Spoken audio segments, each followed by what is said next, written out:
रना श्रीराम जय राम जय जय राम।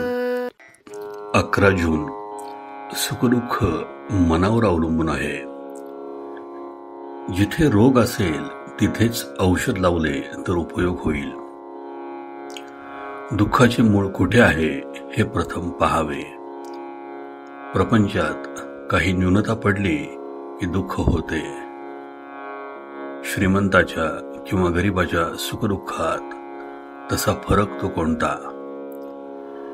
एखाद्याजवळ पैसा पुष्कळ आहे परंतु मूलबाळ नाही म्हणून तो दुःखी असतो, तर दुसऱ्याला संतती आहे पण पैसा नाही म्हणून तो कष्टी होतो.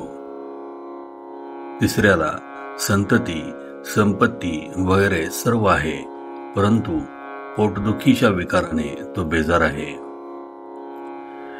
एकंदरीत सुखदुःखे कोणालाही सुटली नाहीत.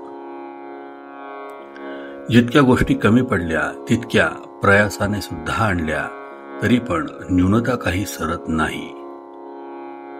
दुःखावर आपण वरवर उपाय करतो परंतु आपल्या दुःखाच्या मुळाशी आपले मनच आहे हे नाही आपल्या ध्यानात येत.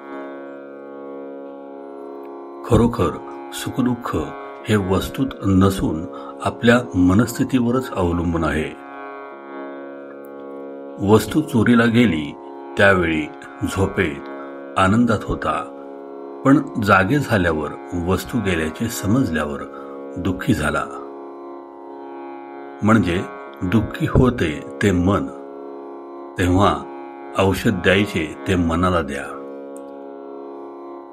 संतांनी मनाला शिकवण दिली. आजवर आम्ही विषय सुख सख्या मुलाप्रमाणे भोगले आणि परमार्थ सावत्र मुलासारखा केला. सावत्र आईप्रमाणे आम्ही मनाला शिकवले. ज्याचा सहवास झाला त्याप्रमाणे मनावर परिणाम होऊ लागले. विषयाचा सहवास गर्भापासून आपण ठेवतो म्हणून विषयापासून मिळणारा आनंद खरा असे मानू लागलो. ज्याचे बीज लावावे त्याची फळे खावी. आपण विषयाचे बी पेरतो आणि विषयाची फळे दुःखदायक आहेत म्हणून मग शोक करतो. याला काय करावे? व्यापारी दरवर्षी आढावा घेतात त्याप्रमाणे माझे विषय किती कमी झाले हे आपण पाहावे.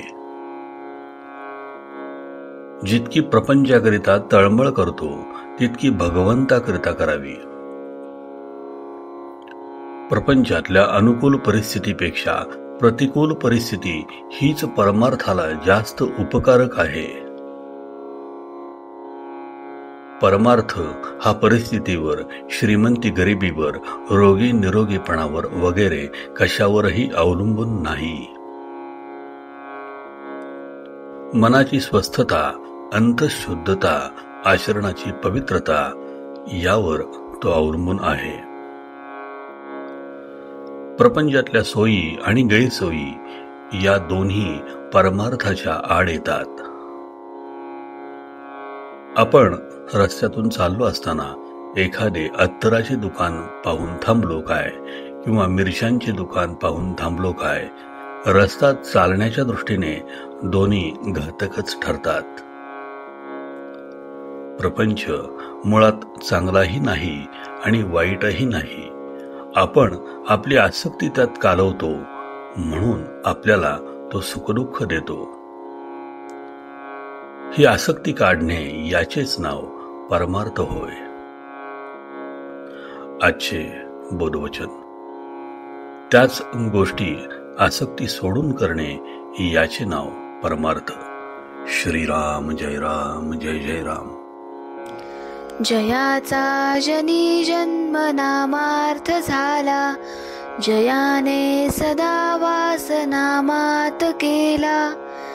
जयाच्या मुखी सर्वदा नाम कीर्ती, नमस्कार त्या ब्रह्म चैतन्य मूर्ती. जय जय रघुवीर समर्थ.